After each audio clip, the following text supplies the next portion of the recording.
Hello दोस्तों, नमस्कार। दिन भर की बड़ी खबर बिना देरी के बताएंगे, जहां सबसे पहले बताएंगे आज कश्मीर के लिए जिसने रची थी साजिश, वो आतंकी बांग्लादेश की जेल से भाग गया। दोस्तों, आईएसआई का था ये दाहिना हाथ। बताएंगे भारत के लिए बहुत बड़ी चिंता की खबर निकल कर सामने आ रही है, जो फिर एक बार कश्मीर के लिए खतरा का सबब बन सकता है। तो वहीं आपको बताएंगे जम्मू कश्मीर के कुपवाड़ा में सुरक्षा बलों के शिविर के पास विस्फोट, जिसमें 2 महिलाएं घायल, भारतीय सेना हुई चौकन्नी। तो वहीं बताएंगे बांग्लादेश में आज ही बन सकती है सरकार, विदेश मंत्री हसन महमूद हुआ गिरफ्तार, सेना में हुआ बड़ा बदलाव। दोस्तों, तो वहीं बताएंगे अखिलेश यादव का गढ़ ध्वस्त करने को भाजपा का प्लान हुआ रेडी, इस नेता को मिली कमान सबसे पहले, निशाने पर अपने लोग। सारी जानकारियां बताएंगे, बस आप वीडियो के अंत तक बने रहेगा। और खबरों में आगे बढ़ने से पहले देश भारत का पुरजोर समर्थन करते हैं तो वीडियो को लाइक करके, चैनल को सब्सक्राइब करके, बेल आइकन दबा के कमेंट में जय हिंद अवश्य कहिएगा। बात करें पहली बड़ी खबर की, जहां कश्मीर के लिए जिसने रची थी साजिश, वो आतंकी बांग्लादेश की जेल से हुआ फरार। जी हां, आईएसआई का था ये दाहिना हाथ। बता दे, बांग्लादेश में हुए तख्ता पलट के बाद अब वहां की जेलों में बंद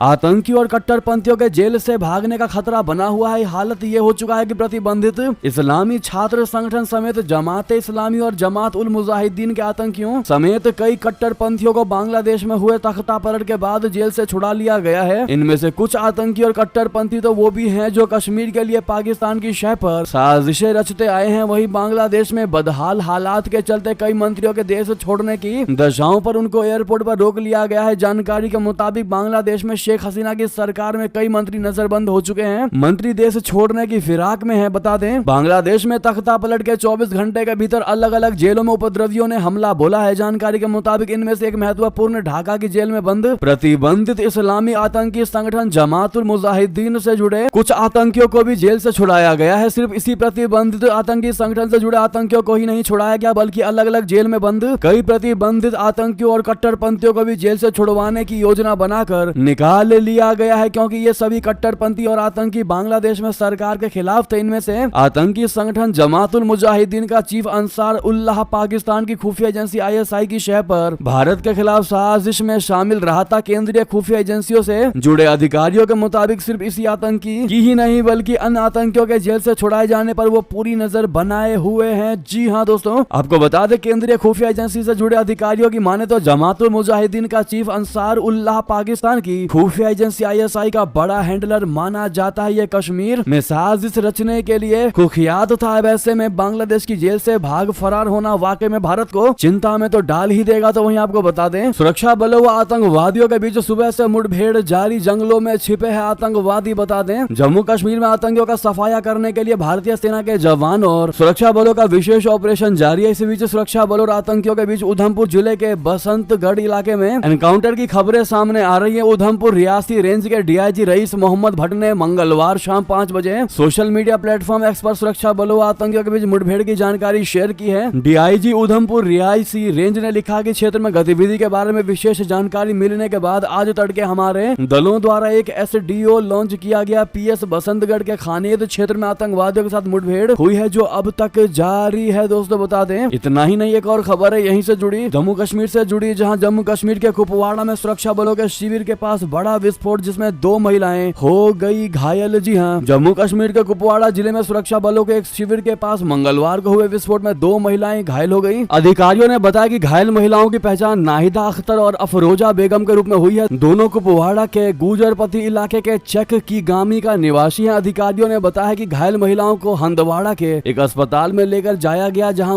उन्हें बेहतर चिकित्सा देखभाल के लिए श्रीनगर के एक अस्पताल में रेफर कर दिया गया। तो दोस्तों, वहीं बता दें, बांग्लादेश में आज ही बन सकती है सरकार, विदेश मंत्री हसन महमूद हुआ गिरफ्तार, सेना में भी होगा बदलाव। बता दें, बांग्लादेश में स्थिति बिगड़ी है। विदेश मंत्री डॉक्टर हसन महमूद को गिरफ्तार कर लिया गया है, उन्हें एयरपोर्ट से गिरफ्तार किया गया है। बांग्लादेश में सरकार को भंग कर दिया गया है। दोस्तों, आधिकारिक तौर पर नई अंतरिम सरकार बनाने की प्रक्रिया शुरू कर ली गई है। आज ही नई सरकार का गठन हो सकता है। जी हाँ, आपको बता दें, बांग्लादेश की सेना में भारी उठापटक के बीच हसीना समर्थक जनरल बर्खास्त कर दिए गए हैं। कई अधिकारियों के तबादले भी हुए हैं। दरअसल हसीना समर्थित एक जनरल को बर्खास्त कर दिया गया है, जबकि कई दूसरे एक वरिष्ठ अधिकारियों का तबादला किया गया है। एक दिन पहले शेख हसीना के इस्तीफे का ऐलान बांग्लादेश की सेना ने ही किया था। सेना प्रमुख जनरल वकार उज जमान किंग मेकर बनकर उभरे। उन्होंने सोमवार को अंतरिम सरकार के गठन की घोषणा की। सेना ने बांग्लादेश नेशनलिस्ट पार्टी और जमात समेत कई दूसरे विपक्षी दलों के नेताओं के साथ बैठकें भी की हैं। जी हां दोस्तों, बता दें बांग्लादेश की सेना के इंटर सर्विसेज पब्लिक रिलेशंस यानी ISPR निदेशालय ने एक प्रेस विज्ञप्ति में यह कहा है कि मेजर जनरल जियाउल एहसन को सेवा से मुक्त कर दिया गया है। उन्हें शेख हसीना का करीबी अधिकारी समझा जाता रहा था। तो वहीं बता दें नोबेल विजेता मोहम्मद यूनुस बने बांग्लादेश की अंतरिम सरकार के प्रमुख राष्ट्रपति शहाबुद्दीन ने देर रात कर दिया ये बड़ा ऐलान। दोस्तों बता दें बांग्लादेश में पिछले कई दिनों से सियासी उठापटक के बाद अंतरिम सरकार का गठन होने वाला है। नोबेल पुरस्कार विजेता मोहम्मद यूनुस को बांग्लादेश में अंतरिम सरकार का नेतृत्व करने के लिए चुना गया है। देश के राष्ट्रपति मोहम्मद शहाबुद्दीन की अध्यक्षता में बंगा भवन यानी राष्ट्रपति भवन में एक मीटिंग के दौरान ये फैसला लिया गया। प्रदर्शनकारी छात्रों ने मोहम्मद यूनुस को अंतरिम सरकार का नेतृत्व करने का प्रस्ताव स्वीकार कर लिया है। मीटिंग में आरक्षण आंदोलन का नेतृत्व करने वाले छात्र नेताओं के साथ साथ तीनों सेनाओं के प्रमुख भी शामिल हुए। जी हाँ, गरीबी से लड़ने में अपने काम के लिए बने गरीबों के बैंकर के रूप में मशहूर मोहम्मद यूनुस अंतरिम सरकार के मुख्य सलाहकार के रूप में प्रदर्शनकारी छात्रों की पहली पसंद थे। जी हाँ, मोहम्मद यूनुस बांग्लादेश की पूर्व प्रधानमंत्री शेख हसीना के धुर विरोधी हैं। शेख हसीना के प्रधानमंत्री पद से इस्तीफा देकर देश छोड़ने के पीछे एक प्रमुख कारण इनको भी माना जाता रहा है। तो वहीं बता दें ईरान ने बंद किया air space, high alert mode में इजराइल। आखिर जंग की आहट के बीच ये कैसी खबर, बता दें ईरान की अंडरग्राउंड मिसाइल सिटी में इस वक्त हलचल बहुत तेज है। ईरानी सेना साइलो के पास बैलिस्टिक मिसाइलें पहुंचा रही है। ईरान ने घोषणा कर दी है कि इजराइल पर अब तक का सबसे बड़ा और विध्वंसक हमला होने जा रहा है। पेंटागन ने इजराइल को अलर्ट करते हुए कहा है कि ईरान इस बार 2000 मिसाइलों से हमला करने जा रहा है, किसी भी वक्त ये हमला हो सकता है। इजराइल ने अलर्ट जारी करते हुए किरियत शमोना और ऊपरी गलील से नहरिया तक उत्तर के निवासियों को संरक्षित क्षेत्रों के करीब रहने का निर्देश दिया है। अगले 48 घंटे तक खुले में नहीं निकलने के लिए कहा गया है। दूसरी ओर ईरान ने भी अपना एयर स्पेस बंद कर दिया है। दोस्तों ईरानी नेता की जिस तरह की तैयारी है वो इस बात का संकेत है कि आने वाले 48 घंटे इजराइल पर बहुत भारी पड़ने वाले हैं। तो वहीं आपको बता दें कमला हैरिस ने टीम वॉल्स को ही क्यों चुना अपना साथी, ट्रंप की बढ़ा सकते हैं मुश्किलें। दोस्तों अमेरिका के उपराष्ट्रपति कमला हैरिस ने मंगलवार को डेमोक्रेटिक पार्टी की ओर से राष्ट्रपति पद की आधिकारिक उम्मीदवारी हासिल कर ली है। इसी के साथ वो देश की एक बड़ी राजनीतिक पार्टी की ओर से राष्ट्रपति चुनाव का टिकट पाने वाली भारतीय अफ्रीकी महिला बन गई है। अपनी उम्मीदवारी हासिल करते ही कमला हैरिस ने उपराष्ट्रपति पद के लिए भी अपने साथी की घोषणा कर दी है। कमला हैरिस ने मिनेसोटा के गवर्नर टिम वॉल्स को अपने एक रनिंग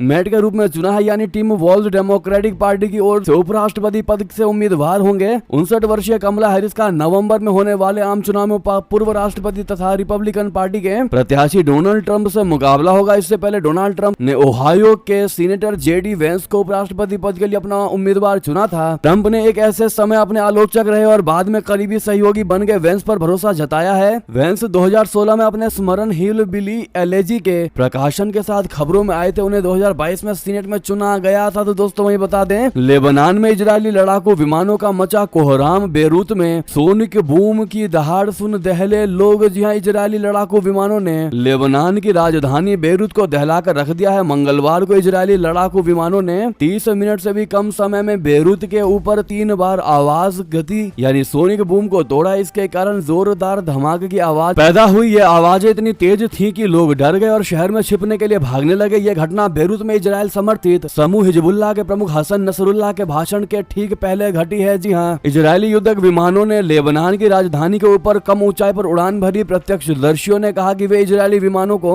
नंगी आंखों से देख सकते थे। ये धमाके बेरूत में वर्षों में सबसे तेज था। एक राइटर्स रिपोर्टर ने बेरूत के बादारो जिले में एक कैफे में लोगों को तितर बितर होते देखा क्योंकि शहर में लड़ाकू विमानों की आवाजें गूंज रही थी। जी हाँ, हिजबुल्लाह प्रमुख सैयद हसन नसरुल्लाह शाम करीब 5 बजे अपना संबोधन शुरू करने वाला था, जो बेरूत के दक्षिणी उपनगरों में इजरायली हमले में लेबनानी सशस्त्र समूह के शीर्ष सैन्य कमांडर फवाद शुक्र की हत्या के 1 सप्ताह बाद होने वाले थे। तो वहीं बता दें मोदी सरकार से RSS के भैयाजी जोशी ने कहा कि सुनिश्चित करें कि बांग्लादेश में हिंदू सुरक्षित रहें। जी हाँ, बांग्लादेश में तख्ता पलट के बाद हिंदुओं पर हमले हो रहे हैं, मंदिरों में आगजनी की जा रही है, लोग डरे हुए हैं। इसको लेकर राष्ट्रीय स्वयं सेवक संघ यानी RSS के अखिल भारतीय कार्यकारिणी सदस्य भैयाजी जोशी ने मंगलवार को नागपुर में कहा है कि सरकार सुनिश्चित करे कि वहां के हिंदू सुरक्षित रहें। बांग्लादेश हिंदुओं पर हो रहे अत्याचार के मामले पर बोलते हुए भैयाजी जोशी ने कहा कि हमें विश्वास है कि सरकार कुछ कदम उठाएगी। बांग्लादेश में मंदिरों में जो आगजनी हो रही है उसके लिए सरकार से निवेदन किया गया है। आपको बता दें कि बांग्लादेश में इस्कॉन मंदिर में तोड़फोड़ की गई, मूर्तियों को खंडित किया गया, भगवान जगन्नाथ, बलभद्र और सुभद्रा देवी को मूर्तियों को तोड़ दिया गया, मंदिर में आग लगा दी गई, वहां मौजूद 3 पुजारी और कई लोगों ने किसी भी तरह अपनी जान बचाकर वहां से भाग निकले। जी हाँ, योग गुरु बाबा रामदेव ने भी बांग्लादेश में हिंदुओं के मंदिरों, घरों और प्रतिष्ठानों पर किए जा रहे हमलों की निंदा की। उन्होंने केंद्र सरकार से बांग्लादेश में हिंदुओं की सुरक्षा सुनिश्चित करने के लिए हर संभव राजनीतिक और कूटनीतिक प्रयास करने के लिए कहा है। इसके साथ ही भारत में अशांति और स्थिरता फैलाने की नीयत से सोशल मीडिया मंचों पर वीडियो शेयर करने वालों से भी सख्ती से निपटने के लिए कहा है। दोस्तों वही बता दें, बांग्लादेश में दंगों और खूनी खेल पर कंगना रनौत का बयान। कहा, इस्लामिक देशों की यही खासियत है कि वहां हमेशा अन्य धर्मों को खत्म करने का प्रयास किया जाता रहा है। जी हाँ, बांग्लादेश में राष्ट्रपति मोहम्मद शहाबुद्दीन मंगलवार को संसद भंग कर चुके हैं। ऐसे में जल्द ही अंतरिम सरकार का ऐलान किया जा सकता है। इसी बीच बांग्लादेश में दंगों और खूनी खेल पर भाजपा सांसद कंगना रनौत ने बड़ा बयान जारी करते हुए कहा है कि इस्लामी गणराज्यों की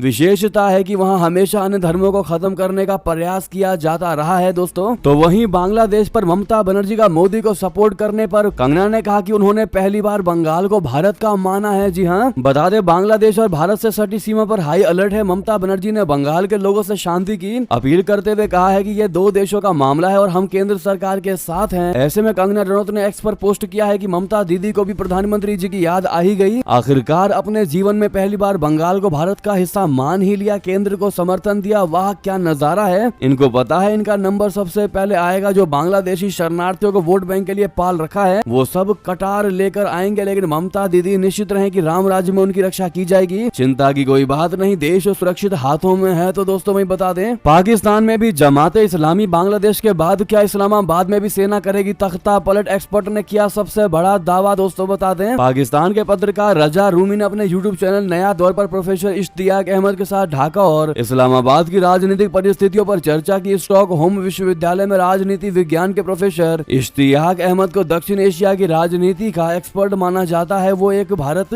पाकिस्तान के बंटवारे और खास तौर से पंजाब और अपनी पकड़ रखते हैं। प्रोफेसर अहमद ने कहा है कि तमाम राजनीतिक अस्थिरता के बावजूद पाकिस्तान में फिलहाल बांग्लादेश जैसी स्थिति नहीं होगी। उन्होंने इसके पीछे की वजह भी बताई है। प्रोफेसर अहमद ने कहा कि शेख हसीना बीते कुछ सालों में बांग्लादेश में बेहद मजबूत थी और लगभग कभी सभी संस्थाओं पर उनका कब्जा हो गया था। वहीं विपक्ष और आलोचना की आवाजें पूरी तरह से खत्म कर दी गई थी। बांग्लादेश में एक ऐसी सरकार थी जो निरंकुश हो गई थी। इसके खिलाफ स्टूडेंट खड़े हुए और चीजें बदल गई। जाहिर है कि छात्रों के आंदोलन के पीछे कुछ राजनीतिक दल और दूसरे संगठन भी होंगे जिन्होंने इनको मदद दी है। तो दोस्तों वहीं आपको बता दें, अमेरिका ब्रिटेन के शरण देने से इनकार के बाद अब कहां जाएंगी शेख हसीना। सामने आया एक नए देश का नाम। बता दें, बांग्लादेश की अपदस्थ प्रधानमंत्री शेख हसीना की मुश्किलें बढ़ती जा रही है। अमेरिका और ब्रिटेन दोनों ने उन्हें अस्थायी तौर पर यानी टेम्परेरी रहने की अनुमति देने से इनकार कर दिया है। मीडिया रिपोर्ट्स के अनुसार अमेरिका ने हसीना का वीजा रद्द कर दिया है। अमेरिका ने तो बांग्लादेश में प्रदर्शनकारियों पर अत्याचार और हत्याओं के लिए जवाबदेही तय करने का आह्वान भी किया है। सुरक्षा प्रतिष्ठानों का कहना है कि हसीना ब्रिटेन जाने की योजना बना रही थी, लेकिन अब वहां से भी उन्हें कोई जवाब नहीं मिल रहा है। ब्रिटेन ने भी संयुक्त राष्ट्र के नेतृत्व वाली जांच की मांग की है। उन्हें शरण या अस्थायी शरण देने को तैयार नहीं है। दोस्तों इस बीच सुरक्षा सूत्रों ने कहा है कि हसीना के लिए संभावित गंतव्य संयुक्त अरब अमीरात में दुबई हो सकता है। उन्होंने कहा कि पूर्व बांग्लादेशी पीएम अभी तक कोई निर्णय नहीं लिया गया है। सूत्रों ने यह भी कहा है कि हसीना के भारत में रहने की कोई समय सीमा नहीं है। जहां वो सोमवार शाम को बांग्लादेशी सैन्य विमान से उतरी। हालांकि उन्होंने स्वीकार किया है कि सरकार चाहेगी कि वो जल्द से जल्द अपनी पसंद के गंतव्य पर पहुंचे। तो वहीं बता दें, भारत ने लीबिया यात्रा प्रतिबंध में दे दी है ढील, लेकिन नागरिकों को गैर जरूरी यात्रा से बचने की दी है सलाह। जी हां, भारत ने लीबिया में मौजूद सुरक्षा स्थिति का आकलन करने के बाद वहां यात्रा प्रतिबंध में ढील दी है। विदेश मंत्रालय यानी MEA ने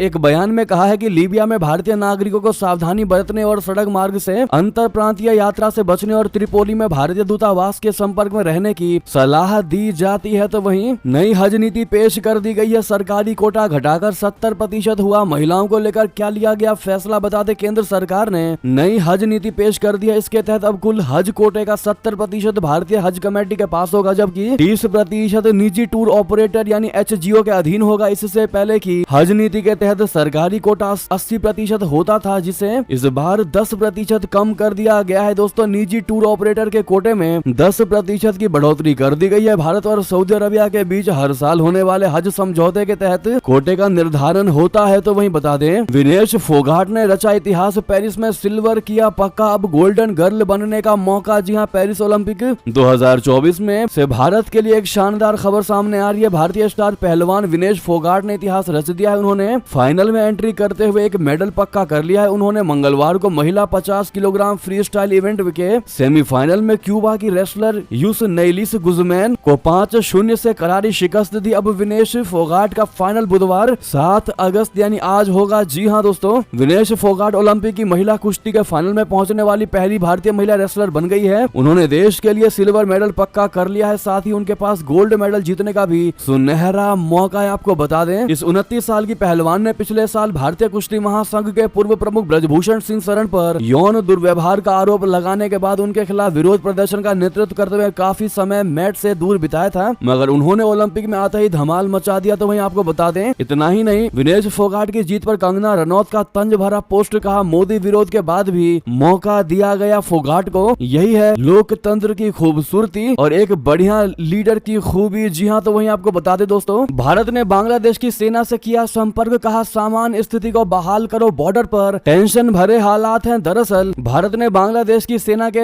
नेतृत्व से संपर्क साधा है। भारत ने बांग्लादेश सेना प्रमुख जनरल वाकर उस जमान के नेतृत्व में शीघ्र ही देश में शांति, कानून और व्यवस्था की बहाली की मांग की है। वर्तमान में बांग्लादेश अशांति और संघर्ष से जूझ रहा है और इस संदर्भ में भारत ने एक सशस्त्र कदम उठाते हुए वहां की सेना से स्थिति को सामान्य करने की अपील की है। तो वहीं दोस्तों, अखिलेश यादव का गढ़ ध्वस्त करने को भाजपा का प्लान रेडी, इस नेता को मिली कमान। सबसे पहले निशाने पर अपने दरअसल उत्तर प्रदेश के मैनपुरी जिले की करहल सीट से विधायक रहे सपा अध्यक्ष अखिलेश यादव ने इस्तीफा दे दिया था। अब यहाँ उपचुनाव होना है। भाजपा इस बार अखिलेश यादव को गढ़ को ध्वस्त करने के लिए पूरी रणनीति के साथ आगे चल रही है। 3 मंत्रियों को विधानसभा उपचुनाव का जिम्मा देने के बाद अब डिप्टी सीएम ब्रजेश पाठक को भी गढ़ ध्वस्त करने के लिए मैदान में उतार दिया है। उनकी अगुवाई में ही तीनों मंत्री अब करहल में काम करेंगे। करहल विधानसभा सीट पर लंबे समय से सपा का कब्जा चला आ रहा है। ये सीट इसलिए भी अहम है क्योंकि यहाँ से अखिलेश यादव विधायक थे। उनका इस्तीफा देने के बाद ही ये सीट खाली हुई है। इतना ही नहीं, करहल को समाजवादी पार्टी संस्थापक मुलायम सिंह यादव का दूसरा घर भी कहा जाता है। उन्होंने करहल से ही शिक्षा हासिल की और यही शिक्षण कार्य और पहलवानी भी की। ऐसे में सपा के लिए भी उपचुनाव विरासत की जंग होगी, लेकिन भाजपा इस बार ये सीट जीतकर सपा को गढ़ में ही धूल चटाना चाहती है। इसके लिए सीएम योगी जी ने पूरी रणनीति तैयार कर ली है। क्या समाजवादी पार्टी को उसी के गढ़ में भाजपा धूल चटा पाएगी, योगी जी धूल चटा पाएंगे? आपको क्या लगता है दोस्तों? अपनी राय अवश्य दीजिएगा इस मुद्दे पर। तो वहीं बता दें कि लोकसभा चुनाव के बाद पहली बार अयोध्या पहुंचे सीएम योगी आदित्यनाथ जी दर्शन के बाद अधिकारियों के साथ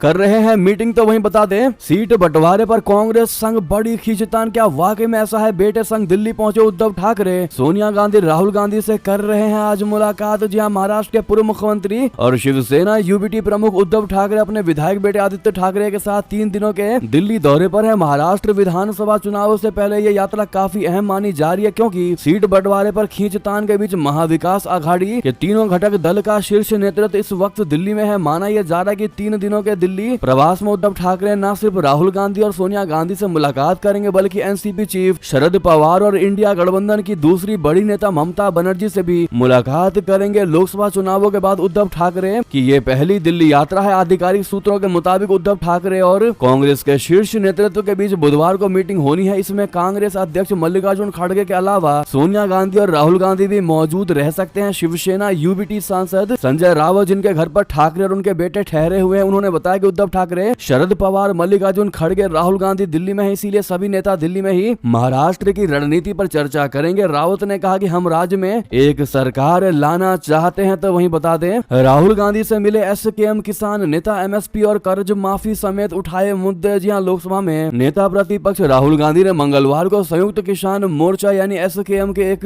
प्रतिनिधिमंडल से मुलाकात की और न्यूनतम समर्थन मूल्य एमएसपी के लिए कानूनी गारंटी और कर्ज से मुक्ति को लेकर सरकार पर दबाव बनाने सहित कई मुद्दों पर चर्चा की। एसकेएम के 11 सदस्यीय प्रतिनिधिमंडल ने यहां संसद भवन स्थित राहुल गांधी के कार्यालय में उनसे मुलाकात की। सूत्रों ने बताया कि प्रतिनिधिमंडल ने उन्हें देश में किसानों के सामने आने वाली समस्याओं के बारे में जानकारी दी और न्यूनतम समर्थन मूल्य के लिए कानूनी गारंटी की मांग और इसके लिए सरकार पर दबाव बनाने पर जोर दिया है। तो वहीं बता दें, अमित शाह जी ने कही बात, कहा बंगाल का मॉडल कोई भी अपनाना नहीं चाहेगा। क्यों कही ये बात बता दें। गृह मंत्री अमित शाह जी ने मंगलवार को लोकसभा में तृणमूल कांग्रेस के सदस्य सौगत रॉय के प्रश्न के उत्तर में कटाक्ष करते हुए कहा कि देश का कोई भी राज्य अपने यहाँ पश्चिम बंगाल का मॉडल नहीं अपनाना चाहेगा। राय ने सदन में प्रश्नकाल के दौरान वामपंथी उग्रवाद से जुड़ा पूरक प्रश्न पूछा था। उन्होंने चर्चा के दौरान कहा कि ममता सरकार ने राज्य में काफी हद तक वामपंथी उग्रवाद को कंट्रोल किया है। सौगत राय ने कहा कि पश्चिम बंगाल में वामपंथी उग्रवाद हुआ, लेकिन ममता सरकार ने राज्य में इसे कंट्रोल करने का काम किया है। राज्य में ट्राइबल को नौकरी दी गई, जिससे वामपंथी उग्रवाद अब वहां बंद हो गया है। इस पर अमित शाह जी ने कहा, कोई भी राज्य अच्छा करे तो उसके उदाहरण को लागू करने में प्रधानमंत्री नरेंद्र मोदी के नेतृत्व वाली सरकार को कोई दिक्कत नहीं है, लेकिन कोई राज्य नहीं चाहेगा कि पश्चिम बंगाल का मॉडल उसके यहाँ अपनाया जाए। बहरहाल दोस्तों, वहीं आपको बता दें, आज